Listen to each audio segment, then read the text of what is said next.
Hear that? Nothing? Me neither. But that's the perfect spot for your company's name to step into the spotlight. Become an underwriter for As You Mic It and let every episode be your curtain call. Slip a note to podcast@pashakespeare.org for more information. Yeah, no. You guys can't handle it. No, It's good. It's really good. It's golden. Let's do it again, though. Welcome back to As You Mic It, the podcast where we explore the plays, themes, and artistry behind Pennsylvania Shakespeare Festival, the official Shakespeare Festival of the Commonwealth of Pennsylvania. I'm Jason King-Jones, Artistic Director here, and joining me, as always, are Kim Carson, Director of Education and Community Engagement. Hello. And Connie Behringer, our Associate Producer. Hello. Today we're going to examine one of the most compelling themes of our season in an episode we are calling Perchance to Dream. We're ready to explore how dreams, hopes, ambitions can shape the decisions and the relationships and ultimately the fates of our protagonists across our festival lineup. And later we're going to be joined by Jennifer Childs, co-founder and artistic director of 1812 Productions and the director of this summer's musical comedy, The Producers. But first, let's jump into Act 1, The Round Table. Act 1, The Round Table. So Kim and Connie, let's kick off today's discussion by examining this notion of hopes and dreams that the protagonists in the plays have throughout the season. I wonder if we can actually start with, let's start chronologically. We've got the play on community tour of Much Ado About Nothing. So now this play, a lot of this play is about, it's about gossip. But they do have, some of these characters do have dreams. Benedict probably is just dreaming of dying a bachelor, or at least that's what he's saying. But there are some dreams that are attached to some of these characters. I wonder where you see the connection with the dreams in this play. I see a lot in the character of Hero and her father, actually, because Hero, of course, is in love with Claudio. Yes. And they are going to be married in this play. And that is a big source of her dreams, right? Her aspiration. And it's a good marriage. And so her father also, I think his next dream is tied up in that marriage and his daughter being well taken care of. Right, yeah. Mm-hmm. To make sure that the play doesn't end immediately, that things don't get tied up too quickly. There are some complications. Mm-hmm. Don John makes a little bit of evil happen in this play, and through some gossip and through some of the nefarious work of his drunken buddy Baraccio, they've created this scenario whereby Claudio thinks Hero has been unfaithful to him before his wedding. That's Don John's dream. That's Don. to mess things up, right? Yeah, that's his desire. Don John is he's just a bad guy. That's his motivation, is just because he is a bad guy. He doesn't have that much more according to the script. Yeah. You can't dig too much deeper. He's not the most complex of the antagonists. That's why this antagonist is not driving the story. He's not nearly as much I can't as tell you why I'm sad. I just am, and I'm mean, and I want to be a bad guy. Yeah. Just throws in the Molotov cocktail and runs in the other direction. Somewhat. But he also, he kind of pokes at what is really kind of it's like a thin contract. It's a thin mutual contract. Claudio and Hero don't really know each other. Right? I think that there's a lot of dreams kind of pinned on the idea that a prince like Claudio and a princess like Hero should belong together. And Claudio tells Benedict, like, hey, before I went off to the war, I saw Hero and she looked pretty, but then I had to go fight a war. But now that I'm back and I'm done with all of that, like, maybe Hero could be a good match for me. And then that kind of gets done so quickly, but it gets done kind of without him, and everybody just kind of pins their hopes and their dreams on this pretty little couple that it's just going to work out okay.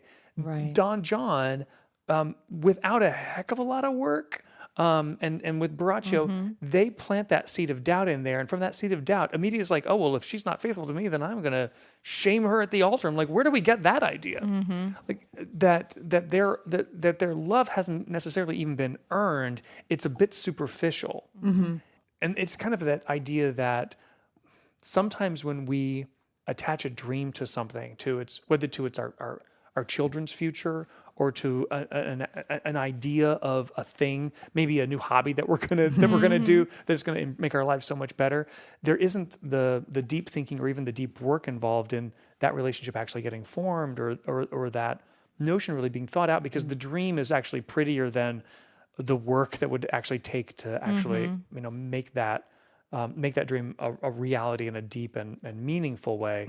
Nobody really seems to ask if Claudio and Hero have had any time to actually spend together to get to know each other, right? So we don't really see that. We just see the dream kind of put on top of them. Yeah. And then doubt gets into play. Hero is denied at the altar in a really terrible way. And then Claudio he has to mourn this loss of this hero that he thinks is now gone. Suddenly, there's actual effort into trying to earn or deserve having somebody important in his life. The dream that Claudio has for Hero is of this maiden perfection. It's not the dream of, this is the love of my life. This is the person that I've chosen to have a family with and to start my kingdom with. Right. It's she is pure and she is good, and that'll do. She represents the ideal, like the kind of platonic ideal of a maiden bride. And as soon as she doesn't, he rejects her, and then he has to kind of earn some of that back. But it's also funny because, again, as we've also said in previous podcasts, that's not the more interesting relationship. Right. It's really not. The more interesting relationship is Beatrice and Benedict, where we feel like there's actually a meeting of the minds there. Yeah. And that their dreams are to be happily alone. Right. Which is what they say. I think we can probably understand subconsciously they probably dream to be with each other. They just don't, neither of them want to admit it until these gossip scenarios happen that make them believe that the other person's in love with them, and all of a sudden they're feeling it too. Yeah. So I love that. I love that. It's such a sitcom moment between the two of them. it absolutely is a sitcom moment. I want to mention one of my favorite characters in the play too is Dogberry. And I feel like Dogberry is a very ambitious would be leader, right? Like he's not the brightest bulb in the box, right? Like he's not the sharpest crayon in the box. Let's put it that way. And he's full of these malapropisms. He's always using the wrong words for things, but he wants to run the tightest ship possible. He wants to, I love that character because his sort of arrogance and his ambition drives him to be better than he actually is. Maybe. He ends up giving us our happy ending, really, in the end. He, by accident, figures out who the bad guys are and figures out the truth and tells everybody the truth about Hero. Yeah, absolutely. It's so funny. I'm thinking about, and not to disparage anybody from any small town, because I grew up in a small town and I have my roots in a small town. But if you are from a small town, you know that type of person who wants to be the big cheese in town, but is actually laughed at by everyone because they don't really have the credentials to do it. But maybe in that small town, they're filling a vacuum that nobody else has. Nobody else is willing to do that work. Right. Nobody else is willing to drive that fire truck, or nobody else is willing to stay up late to be that security guard or whatever. That's the Dogberry in this. They're the neighborhood watch. The watch. Definitely. They make things happen. And that's who they are. They run the neighborhood watch. And very seriously, because they take their job very seriously. Very seriously. Because of his ambition, his dream to be something greater than he is. Great. So that's kind of how dreams and ambition kind of play into to Much Ado About Nothing. Kim, I feel like every time we turn to Penelope, I look to you. So now it's your turn. on dreams and hopes and ambition, how does that center in Penelope? Okay, so Penelope, as we've talked about a few times, is waiting and waiting and waiting for her husband to come home. So that in and of itself is the dream, right? This person has been gone for 20 years and counting. Her son has grown up without a father. She's got all these suitors at her house who've shown up wanting to marry her. She's supposed to choose one of them, but she doesn't want to. What is driving her is nothing but the dream, right? The hope that her husband is going to return after all of this. And so she's putting all these suitors aside. She's running things. She's a queen, without a king right now. And so there's a lot going on, but she is surviving on the dream. Yeah. I think quite it's tangible to her. It's everything. Yeah. For her. If she doesn't have that dream, then what does she have to go on? And she's gonna have to marry one of these dopes. Mm-hmm. Or they're gonna fight. Or they're gonna fight over the kingdom. Or the stakes are pretty high for Penelope. I mean, we are talking about lives and crowns and countries, right? Well, that's one of the big things about Penelope that really sort of has always stuck in my mind is that she doesn't know her husband. She has this dream of what a marriage should be like, because for most of her time, he's been off at war. He left right at the beginning. The war was going on for 10 years. The war's over for 10 years, and finally he makes his way back. But she doesn't know him at all. 20 years he's gone. She has this idea and this ideal of what marriage is. Yeah. She has this dream of what this relationship is. And who that person is. Who that person is. He's grown into a different person entirely. And so is she. Yeah, absolutely. But without that dream, she can't move forward. Right. Yeah, that dream's all that she has. Once again, we're excited to be telling this story. We're excited that it's going to be part of our season, and we hope you come check out this new musical. Another new play that is coming into the works is a play that we're doing for kids. It is a riff on The Princess and the Frog Prince called The Princess and the Frog Prince. It's a new script based on Grimm's fairy tales that I wrote, that Jessica Bedford is directing, and that play focuses not only on one princess, but there's a whole gaggle of princesses. There are 7 total sisters. We see 5 of them. And our protagonist, the princess, is named Sheila. And if you know Grimm's fairy tale, the princess has this golden ball that she plays with that drops down the well, and she is upset that she loses the ball down the well, and then there's this frog that shows up and starts talking to her. And it's like, hey, I'll take care of that for you. You just need to do me a favor and let me come to your castle and eat from your plate, drink from your cup, and sleep on your pillow, and we'll call it a deal. Well, so when I was talking with Jessica Bedford about this production, before I had even started writing the script, what kind of story do we want to tell? How would this story kind of make sense for an audience of kids seeing it today? One of the things we had to focus on is like, well, what is that ball? Like, what's a golden ball? What does that even mean? And so one of the things we thought about is like, what if Sheila is a basketball player? What if that ball is an actual just ball for her that she's playing? And so for us, Sheila has these dreams of getting really good and playing for the WNBA. And all the sisters all these other princess sisters all have these other dreams. So each of them kind of has a dream for a life of adulthood that is something that's not necessarily very princess-like. It's just like any other kid has these dreams of growing up and doing something, whether it's like my son who waffles between being a construction worker or a YouTube worker or a middle school music teacher, and ask him in a different moment, he's going to have a different dream. Connie, your son probably has a few dreams of his own too. Yeah. My son is going to be either a professional gamer or an astronaut. Right, sure. All doable things. Absolutely. And Kim, you've got a son. You got a son and a daughter as well. Any particular dreams that those kids have? My son wants to be an art teacher. Fantastic. That's pretty consistent. That's good. And Annie, it's who knows? She's gonna run the world one day.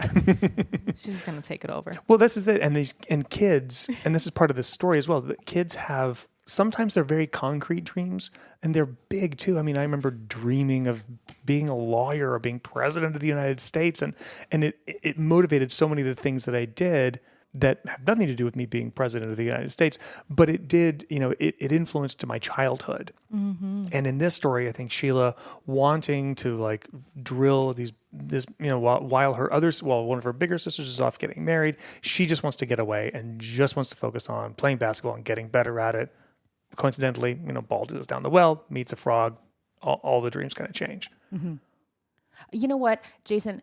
I fibbed a little bit. Sejong does not want to be an astronaut. I want him to be an astronaut. Okay, so that is my dream for him. Every parent has their own dreams and aspirations for their children, their hopes and desires, and that's mine, not his. I just needed to be straight on that one. Connie fact-checking herself in today's episode. Well, I was thinking about Sheila's dream of being a basketball player. I'm like, my kiddo wants to be a professional gamer. Not a prince. And not an ass. Not an ass. He's not going to be Buzz Aldrin. And I'm okay with that. I am. I've come to terms with that. Well, let's shift gears here. Speaking of parents and their dreams, we're going to shift into Hamlet. And of course, in Hamlet, the focus is on the title character who is mourning the loss of his father. But I'm thinking about, as a parent, I'm thinking about Gertrude for this moment. And I'm curious what we think Gertrude's dream for Hamlet is in this new scenario, in the situation where Gertrude herself is now, she's lost her husband, the king. She's now married her brother-in-law, who's taken the throne as the king. So she's remained in her position as queen throughout this transition. And her son, who was kind of being groomed to become the king, now is still the prince. It's a little complicated. Mm-hmm. But knowing that she, at the beginning of this play, just wants everything to work out. Mm-hmm. What do we think her dream for Hamlet is as this play is beginning? Now, I wonder if she's trying to secure his legacy down the line. Perhaps. You think about where he is. He's not ready to take a leadership role. Is anyone ever ready to take a big role like that? He's definitely not ready to take a leadership role. I think if I was his mother, I'd be like, you are so not ready for this, son. He's lovely and indecisive and a very cerebral person in a very belligerent society. I think you have it. You just don't like Hamlet. I've come to this conclusion that you think that he is just this weak-kneed. He thinks too much. He's no Fortinbras, I'll tell you what, Jason. He doesn't want to be an astronaut either. He doesn't want to be an astronaut either. I get that. I do. And that's the thing, the Hamlet as a play, a masterpiece. As a particular character, I think that we've caught Hamlet at the worst possible moment of his life. Agreed. And knowing that he finds himself in a situation where he has very little, he has very few options when we first meet him. Mm-hmm. The first time he's finally alone after this giant ceremony in Act 1, Scene 2, when Claudius really asserts all the power and sends off ambassadors to different places and really kind of, publicly demonstrates his assertion as the new king in a very assertive, sometimes might say aggressive, but definitely a powerful and kingly way. He publicly asserts himself and asks Hamlet, to stick around, and Gertrude asks him not to go back to college, stay at the castle. And then he's like, I'll do what you want, Mom. And then everybody leaves, and then he's like, oh, that this too solid flesh would melt, thaw, and resolve itself into a dew, or that the everlasting had not fixed its canon against self-slaughter. Oh, fie, right? He just wishes it were over because he has nothing in that moment. And then we hear him go on and kind of reiterate all of the problems that we're aware of, that his mom has married her uncle and all of that. Every time I garden, I think about this line that he says where it's an unweeded garden grows to seed. Things rank and gross in it possess it merely. He knows something's wrong, but he can't do anything about it. It will not, nor it cannot come to good. And that's where we see him. And if it weren't for Horatio coming in saying, I just saw the ghost of your father, there would be no forward action for Hamlet. Right. Yeah. All he's ready to do is just melt, die, and if he could find an excuse to kill himself, if the everlasting had not fixed its canon against self-slaughter, that's what he would do. So he has no hope because he has no dream. Back to the question of Gertrude. I'm looking to you, Kim. What are your thoughts on that? I'm sort of just sitting here with my thoughts spinning and shaking my head. Gertrude is such an ambiguous character to me. Because you go, what does she know? Yeah. What was her relationship with Claudius before? What was her relationship with the dead king Hamlet? What was her relationship with Hamlet, her child? Before all of these things are. Remember, we had that conversation about, is it helpful to create a backstory? Yes. For an actor versus not? In our last episode. For Gertrude, I feel like so much of it is left up to the actress who's playing her and the director, right? That conversation that those two people have decides the course of how things go we know how things end for Gertrude, but how Gertrude is played, right? And so the idea of going, well, what's her hope for her child? What's her dream for her child? And you go, well, he's off at university. He's clearly a thoughtful person, right? Like maybe she thought he would be a scholar, and then eventually when he, grew up and took over the crown, he'd be a peaceful, scholarly king, and all of those things. Like that's best case scenario, right? But as things are now, what could her dream for him possibly be? He was next in line. Yeah. Right? By rights, right? Yeah, he's supposed to be the king but right now. She has stayed in power as queen and married the brother of the dead king, which she would no longer have been queen had she not married the brother of the dead king. So, is she in cahoots for power? Is it her ambition that she's more worried about than her son's? I have so many questions about Gertrude. I could spin off for much longer than we have time for in this podcast. Can I tell you, at least in my conversation that I did with Lindsay Smiley, and we're gonna air some of that in a future podcast coming up soon. One of the things that Lindsay said is that Grace Gonglowski, who is playing Gertrude, has been heavily in touch with him about all the ideas that she has about this show. Good. Because for these same reasons, because I think there's so much for the actor playing Gertrude to unpack. Right. And that the director and the actor playing Gertrude have to be kind of in alignment about who that person is and what her journey is in order for the play to then make sense for that company. You can't really disagree on what that is. And so I'm very excited for that conversation to happen and for that artistic work to come up on our stage. Just circling back then to this thing that we had just said before we really kind of went back to Gertrude is when we first meet Hamlet, he has no dream. Yeah. Because he doesn't know what to do. He's lost. Then he gets word that the ghost, his father, is wandering the castle. So he's like, it's clear, like, I'm going to go see if that is my father. And for somebody who's just recently lost his father, the chance to see your parent again, nothing will stop you from doing that. Right. And then, of course, what he learns, and then he questions whether or not that was really his father's ghost, or was that some kind of demon? He doesn't know. He's got to test it out. This is the justification that he makes, at least along the way. And then he comes up with a pretty ambitious plan. The test of when the players arrive, he gets this idea. It's like, hey, could you guys, do some new lines to this, Murder of Gonzago? Makes this basically this new play called The Mousetrap, and in a real bold, kind of ambitious, daring way, he tests whether his uncle is guilty or not. By this old school notion that, like, if you watch a story that resembles something that you did, and if you're guilty in that thing, you're going to respond physiologically to that thing that you saw, which I've had some experience with, and people have experience with. Like, that's a real thing. So he has this ambitious plan, but it could also out him as knowing that Claudius is the guilty party, which of course is what happens. And Claudius is like, get this guy out of here, ship him off to England, or just get him out of the castle. So it suddenly puts Hamlet at danger after he finally kicks off this really ambitious plan to test his uncle Claudius. Thanks for sharing some of these ideas about Hamlet. And Connie, I'm sorry that I outed you for being a Hamlet hater. Let's just say I'm not a Hamlet enthusiast. Fair enough, and I'm sure you're in very good company. But before we wrap up the round table, there is a play that deals a lot with dreams, and of course, dreams deferred, and that's Lorraine Hansberry's masterpiece, A Raisin in the Sun. The idea of dreams deferred, and when we heard Akeem in our interview in a previous episode, he references this Langston Hughes poem that asks the question, what happens to a dream deferred?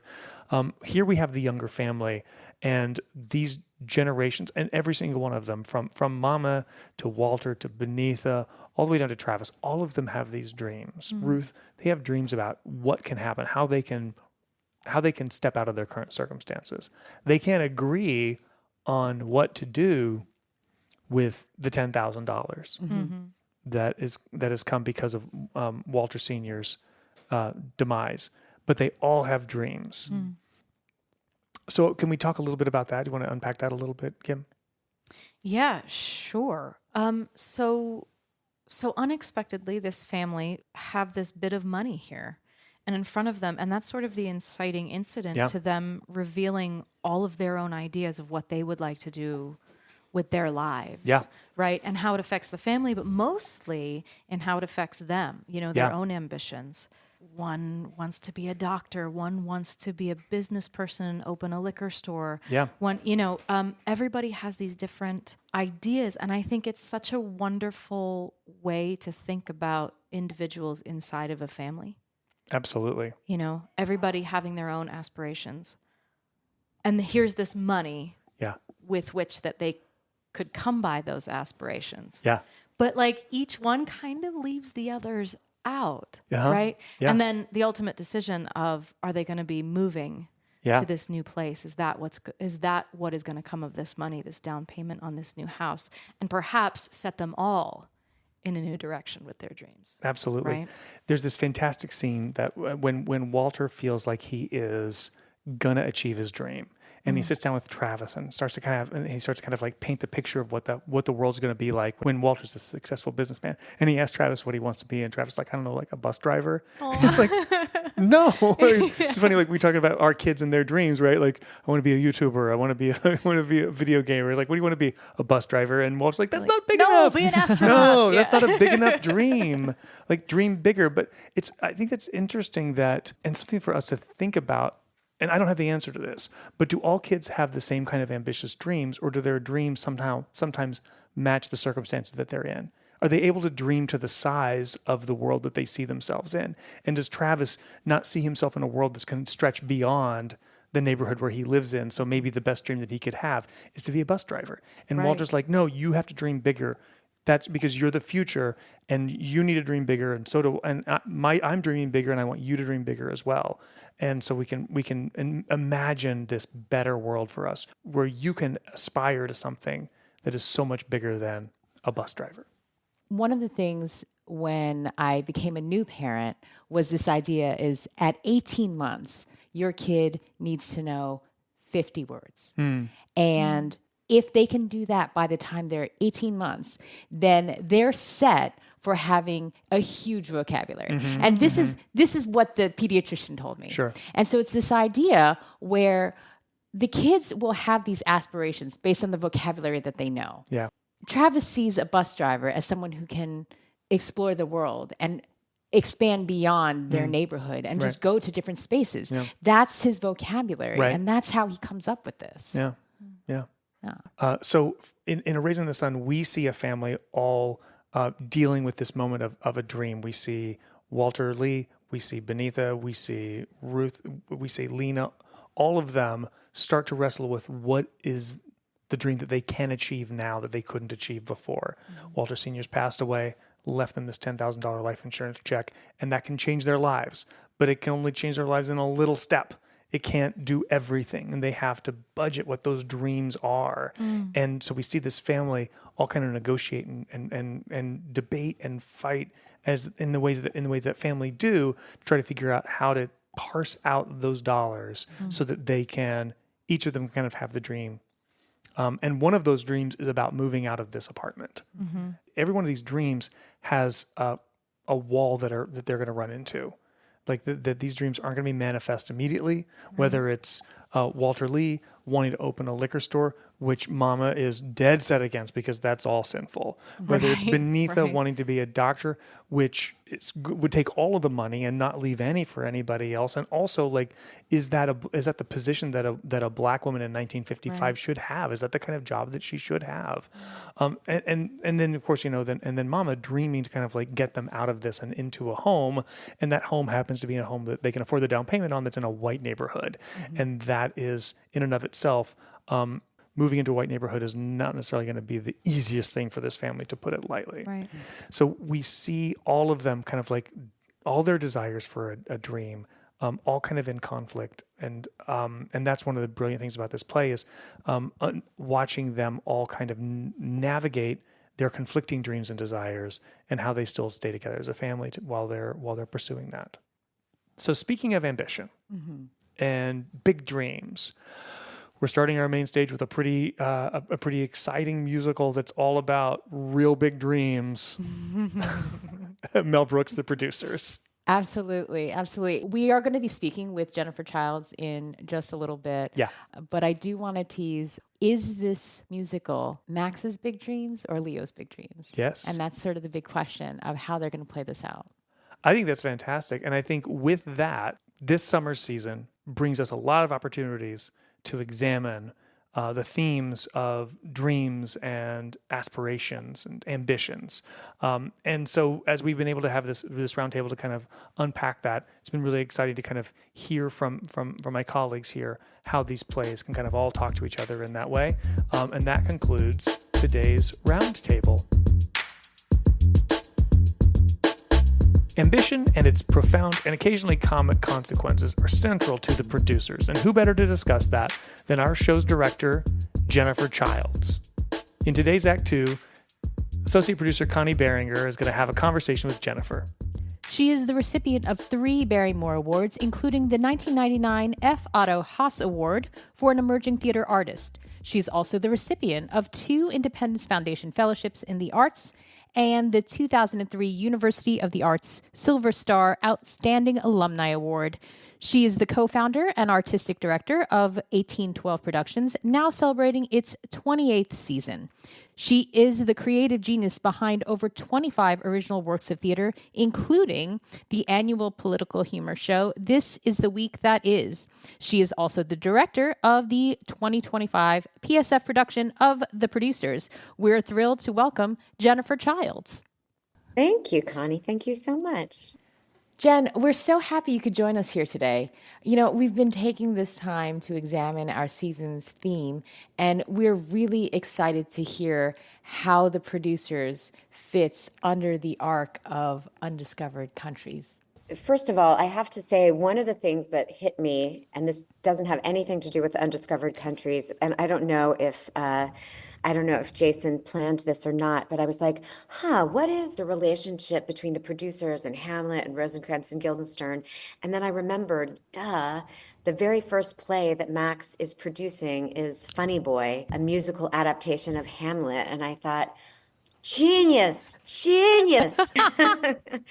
I think in terms of Undiscovered Countries, first of all, for the character of Leo Bloom, who is the accountant turned producer in this show, for him, producing a Broadway musical is an undiscovered country. And I think it's through him that we as an audience are kind of taken on that journey. You know, this is something that Max does all the time, but in many ways we're seeing it through Leo's eyes because he's just as new to it as we are.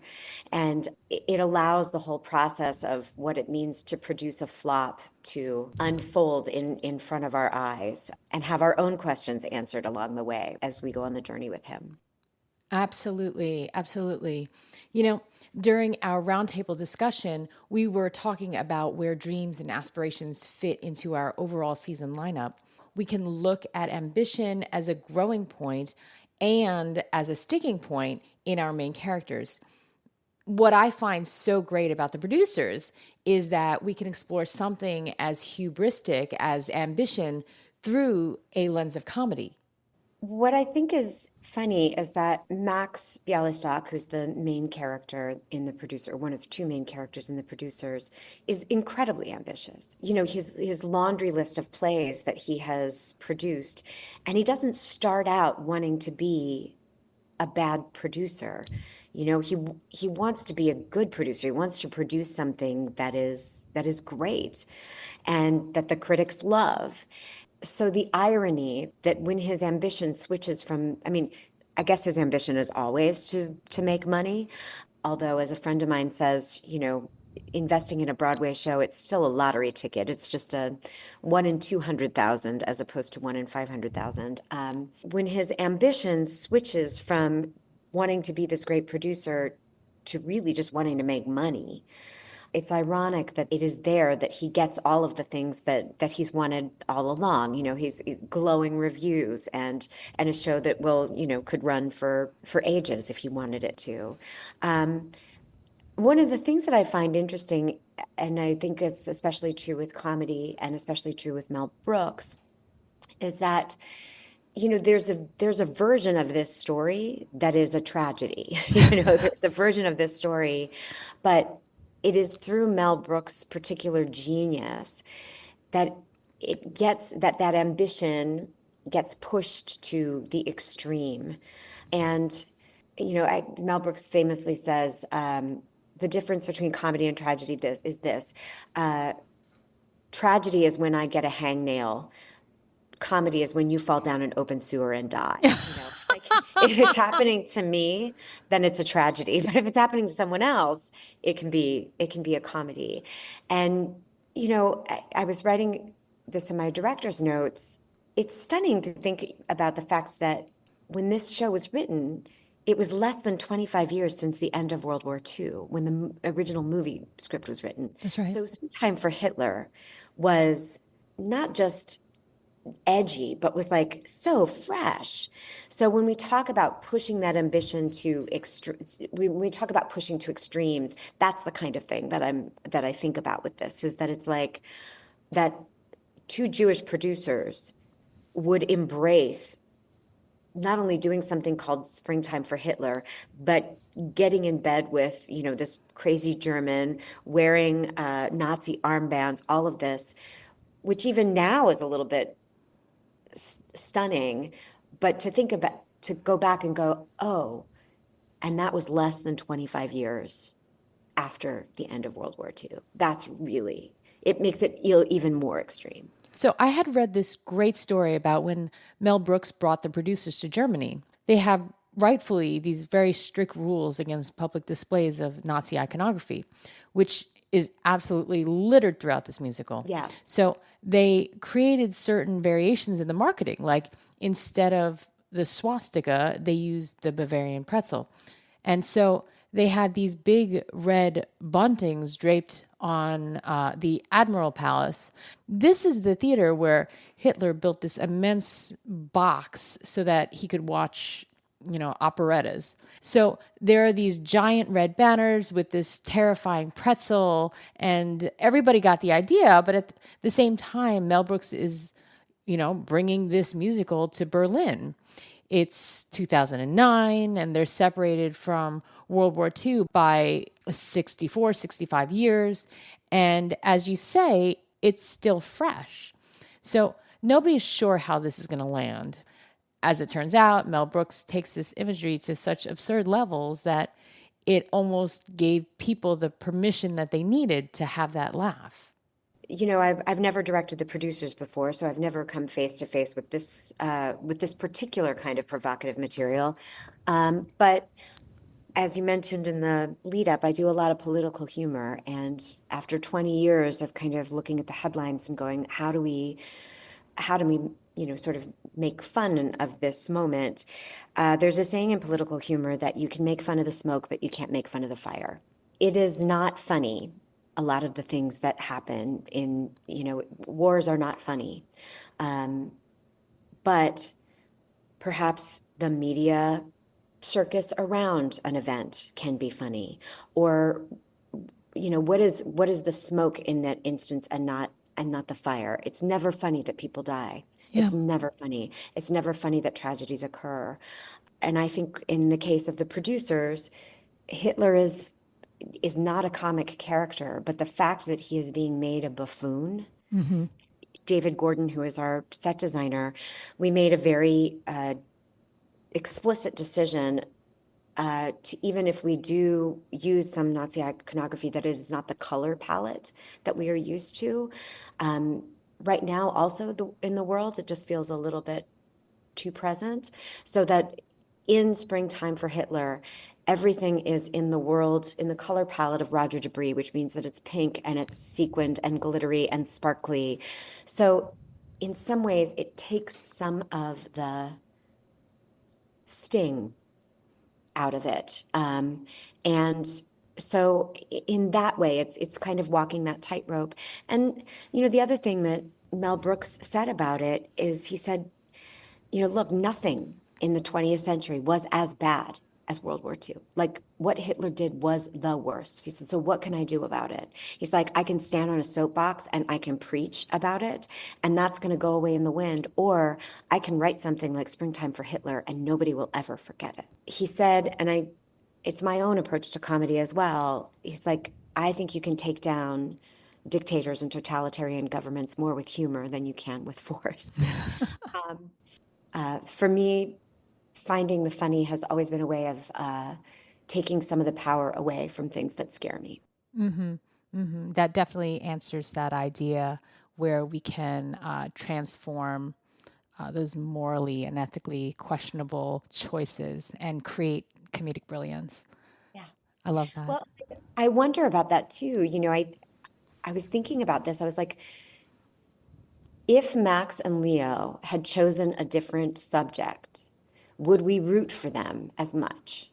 What they're doing is morally and ethically reprehensible, using all these little old ladies, taking it's like, but we root for them. We want them to succeed. We want them to win. We want them to do the worst show ever. And in some ways, it has to be as bad as Hitler in order for us to side with them instead of the other people. Does that make any sense? It makes a lot of sense. When we were talking about this, we were thinking about this, and you have Max, who is kind of fated to fail. Mm-hmm. When we root for Max and Leo, when we really want them to win, are we hoping that their play is going to fail? Or are we hoping that it's going to be the opposite of what they planned and we want them to have a Broadway hit? I don't know if I even get that far in my thinking. I just love them and I want them to win in whatever way that means.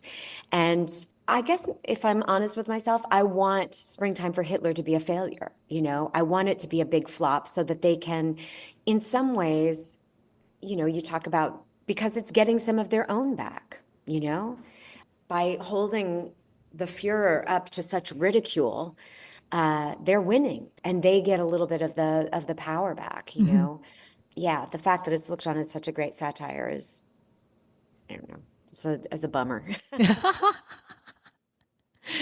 I get that.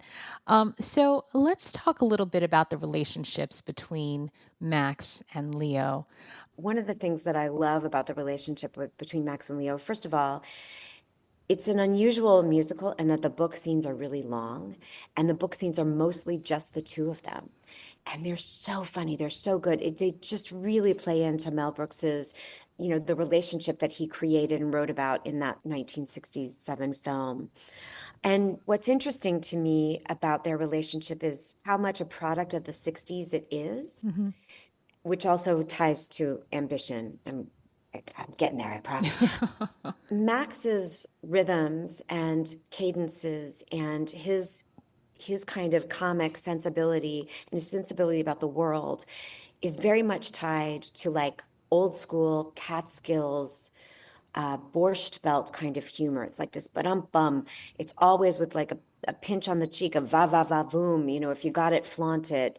He's kind of like objectifying women, and because he is this kind of faded, he is a part of the comedy style and producerial style of yesteryear. Mm-hmm. of late 50s, early 60s, and then you've got Leo, who is so representative of like the new kind of 60s comic that was coming out at the time, like Woody Allen, like the constant hypochondria, the sort of the way that he speaks, his approach to the world, which is very, very different from Max's, like, let's go in there and grab it all. And I'm scared. I'm in analysis, mm-hmm. all of that. First of all, it's a setup for such a great odd couple relationship, which if they're too similar, the relationship goes nowhere. And I think that in terms of the ambition that they come up with and where they find themselves is that each one of them brings something that the other one doesn't have to the table. If it was two Maxes, we'd never have this play. If it was two Leos, we'd never have this play. But it's that odd couple thing of, I've got the chutzpah and knowledge and understanding of going, like, grab things by the throat. and go for it, coupled with I've got the numbers, like I understand the numbers, and I have this dream, which again, it's the engine of the play. It becomes the engine of the play. I am always interested in what makes their comedy work. And what makes their comedy work is that odd couple relationship and is that mix of old and new. Mm-hmm. Mm-hmm. Humor often reveals the truth behind absurdity. Could you describe how you envision audiences connecting humorously and sometimes even uncomfortably with Max and Leo's misguided adventures into the ambitious unknowns? One of the things that always it goes back to that statement about like tragedy is when I have a hangnail, comedy is when you fall down an open sewer and die. I think that a part of what I'm hoping people will connect with is just that they will fall in love with these characters and they will laugh at them because there is a sense of sitting back and going like, well, I'm ambitious and bad, but I'm not that bad, like, and being able to watch awful things befall somebody else is joyous in that way. And whether there's truth behind, how much people are aware of like, oh, I'm seeing the truth behind their ambition, or I'm seeing the truth behind the comedy here. Who knows if that is something that they will register in the moment? My hope is that they're laughing so hard that it's not until they go home and go, oh, funny, I never thought about this. But the goal is we want to make you laugh till you pee while you're in the theater. And in my world, if there's not truth behind it, it can't fully be funny because it's a lie, and humor is subjective. And if you don't have the truth to rely on, if somebody doesn't think it's funny, then there's nothing underneath it. But at least if it's resting on truth, if you don't find it funny, at least you've got the truth to connect with, Absolutely. And one of the things that is true for both of these, both of these men, and you can call it ambition, you can call it what you want, but there is these little kid dreams there, like Leo's always dreamt of being a producer, always dreamt of, making this his profession. Max has been toiling at this for some time. It's like, it's why we love them, because there is, even amidst all of their shenanigans, even amidst all of their unethical and immoral behavior, there is this innocence and little kid drive to have this dream. And who doesn't relate to that? I wonder, Max is the tragic character and Leo is that comedy. Leo doesn't want this to fail because he wants to be a successful Broadway producer. He doesn't want to make money. He wants to make a great Broadway play. And so, you know what? Darn it all. That's what's going to happen right now. And, we root for Leo to live his dream. Yeah. Yeah. I hope we root for Max too, and yeah, just in a different way. I was thinking about this. Mel Brooks, we can look at him as a provocateur, and we can look at him as definitely pushing those boundaries as far as humor and taste go. And at some point, whether it's his poke at stereotypes or his poke at the way society views certain populations, we reach this level of discomfort that goes so far that we can't help but laugh hysterically. Like, I remember going to see Don Rickles in Atlantic City when he was, God, I don't know, 80 or something like that. And Don Rickles is an insult comic. And at first, when he started, I was like, ah! And then at some point in time, that gasp turned into laughter because it has to go, it has to go somewhere. And I also think that's kind of the genius of Mel Brooks, because that's not all he trades in. His stuff, his timing is really funny. His setups, his punchlines, his characters are really funny. The story arc is really funny. And I think for me, the best comedies are comedies that are conversations with the audience and that provoke a whole bunch of different kinds of laughter. And the producers definitely does that. There is joyous, absolute, just laughter of recognition, laughter of abandon, but there's also laughter of shock. There's laughter of discomfort.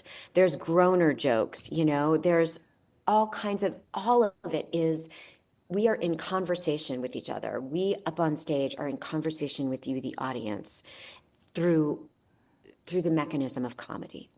This is definitely coming at a time when we can all use a laugh, and we could all use something that really helps us root for the little person in there. When audiences laugh along with Max and Leo's outrageous attempt to conquer Broadway, what kind of lasting insights do you hope they carry home? When the world is looking to divide us, comedy unites us. No matter what, sitting in a room with a group of people and laughing together is a tonic in the best of times and certainly in the worst of times. And it is finding those places where it doesn't matter what age you are, what race you are, who you voted for, any of that stuff, we are all laughing together and reminding ourselves that that is still possible and that there's still common ground and common joy to be found. Thank you so much, Jen Childs, for these amazing insights. Thank you. Thanks so much. Such good fun. Thanks so much to Connie Behringer and Jennifer Childs for taking a moment to chat with us. And now, let's take a look behind the scenes at the realities of bringing these ambitious stories to life in Act 3, A Peek Behind the Curtain. Now, let's keep the momentum going as we head into Act 3, A Peek Behind the Curtain. A peek behind the curtain. In today's A Peek Behind the Curtain, we're going to look specifically at one of the aspects of Pennsylvania Shakespeare Festival, and that is the fact that PSF is a teaching theater. And what I mean by that is that PSF has a young company of actors and a robust internship program, and it's part of many regional theater companies that are committed to training up the next generation of theater makers. Particularly at PSF, we have, obviously, we're here on the campus of DeSales University, and we have a commitment to work with a lot of DeSales University students to be a part of the Young Company. And to learn a little bit more about the Young Company, I'm going to turn it over to a Young Company alum, Kim Carson. Kim, can you tell us a little bit about the Young Company, about your particular experience? Yeah, so that was a long time ago, if I can remember. So when I was Young Company, that was before we even called it Young Company. I was called an acting intern. Mm-hmm. And Young Company auditions early in the season, and they get placed in various parts throughout all of our 9 shows that we're producing. The Young Company, they perform in the kids' show, which is The Princess and the Frog Prince. This year. That's their big show. They also do the Play On tour. They're actual actors in that show. That's another big piece for them. We used to do the Green Show. I remember. When I was an acting intern, we had the Green Show to do. And then oftentimes they play roles, smaller roles or ensemble roles. They understudy, things like that on the main stage and the Schubert Theater productions as well. So one of the big things that a Young Company gets to do then is to work side by side with professional actors, sometimes sharing the stage, sometimes being an understudy to a professional actor and learning how to track their roles. Was there any particular thing that you did in your time as an acting intern / Young Company member that you want to share with the group? Yeah, I can honestly say that my time here at PSF launched everything else that happened in my professional career as an actor after that. Mm-hmm. I mean, I did play some roles while I was here as an acting intern. One of those roles was opposite Greg Wood in Around the World in 80 Days. And Greg then recommended me to a casting director for a show that I got cast in. And then from there, I got recommended to another casting director and got cast in that show. And so I think the most important thing was the connections that I made with these professional actors, professional directors. Yeah. I got these really cool people on my resume, working with these directors, designers, and it really, it started as the octopus tentacles out into everywhere else. Mm-hmm. You know, it really did. It created this spider web of connection for me. It was the start of my network. Yeah. Sometimes we talk about networking like it's some kind of dirty word, but really like a strong professional network is critical for the success of an early career actor. And you want to work with people you like, Yeah. right? That's true of every career, whether you're an actor or you're a doctor or you're a plumber, whatever. If there's somebody that you like working with and you speak the same vocabulary and you get along, it only makes sense that you're going to work with that person again, or you're going to want to work with that person again. So I was really fortunate to be in the young company. I did all 4 years of my school, of my summers here at DeSales University, and I got some really cool stuff on my resume. Yeah. And I met my husband here. I met my best friends here. It was a really great, and here I am now. You know, I mean, like here I am 20 years later. Sure. Again, still really believing in the company because of the things that I learned and the way it set me on my path. Yeah, that's fantastic. So long ago. Yeah, that's fantastic, Kim. One of the reasons that I was really excited about this particular job whenever I was interviewing was the young company and the internship program. At my previous job at the Olney Theater Center, I ran an apprenticeship program, and I'm the product myself of an internship program. I was a directing intern for a summer, and that opportunity, those relationships built at least the first 10 years of my career, and all the kinds of like building out the resume, all the networking, all of that kind of came from taking that chance, as a young artist with a teaching theater and getting those opportunities. And so I see the opportunity for me as an artistic director to have a theater that is a teaching theater as an opportunity to kind of give that back, to train up that next generation of the young company, and also our interns in our technical fields. And I also want to highlight that. Now, it's not, our interns are in all of our administrative and production aspects, whether that's in lighting or costumes or wigs or sound or administrative work or company management, box office. We've got a variety of internships for people who are still in college or just about getting out of college. These opportunities to learn alongside professional theater makers, to have the space to make a few mistakes a little bit, to certainly be able to ask questions, and most importantly, to build that network and that network of relationships so that you have these folks to call on for the next job or for the next opportunity. And then one of the many ways that we're able then to bring those people back, maybe we can bring them back the next year in a paid position at a higher level. Our sound team continues to kind of grow up into, from the intern level to maybe a supervisor role to pick one particular department. And then for the actors, we have the Willpower Tour. So we have some young company members who then have been able to kind of go from being a member of the young company to then join our non-equity tour of Willpower that then goes into schools. Connie, can you talk a little bit about the Willpower Tour that you worked on this last month? Absolutely. So our Willpower Tour went into schools throughout not just Lehigh Valley, but all over Pennsylvania, bringing in Shakespeare to high school level students. Our touring company is Non-Equity Actors, and they are these exceptionally talented people who not only know the text, but then on top of that, they are able to teach this to the students around Pennsylvania. So we had several former young company members come back and say, I want to take the next step, because they want to transition into being professional actors. Yeah. They're no longer students, they're no longer interns.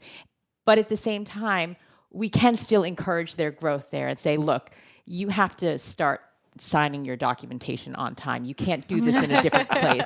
It's time. And they have the opportunity to grow as actors because they're working with professionals who have been doing this for 10, 15 years. They've really, really blossomed into just glorious professionals. And Willpower not only brings Shakespeare into schools, but in a way it teaches our younger actors to move into the professional space in a really, really elegant way.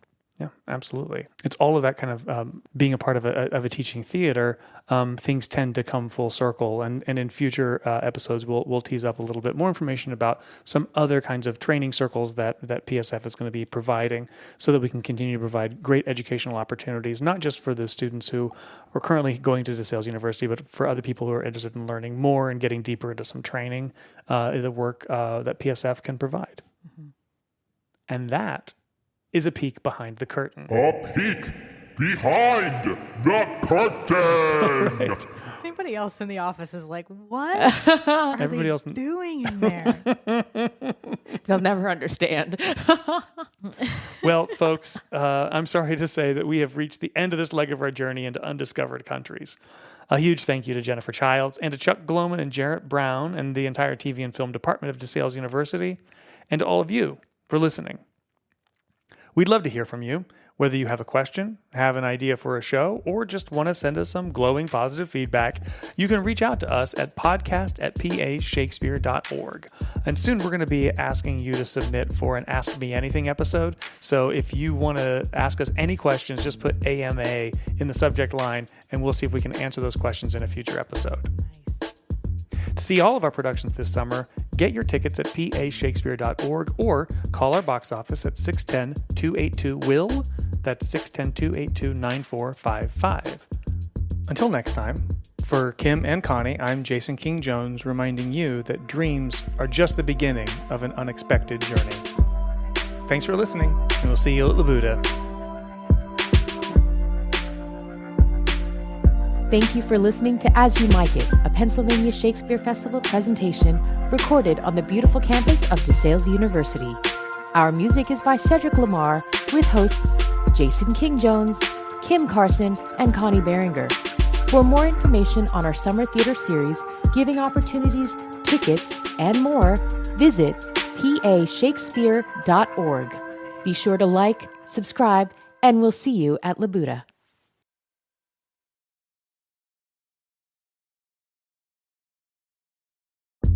Behind every standing ovation is a network of patrons who know that theater changes lives. With tickets funding only half the cost, PSF counts on contributions to produce world-class theater, cultivate new audiences, and nurture future generations of artists. Give today at pashakespeare.org/support. Great theater is a collaboration both on stage and off.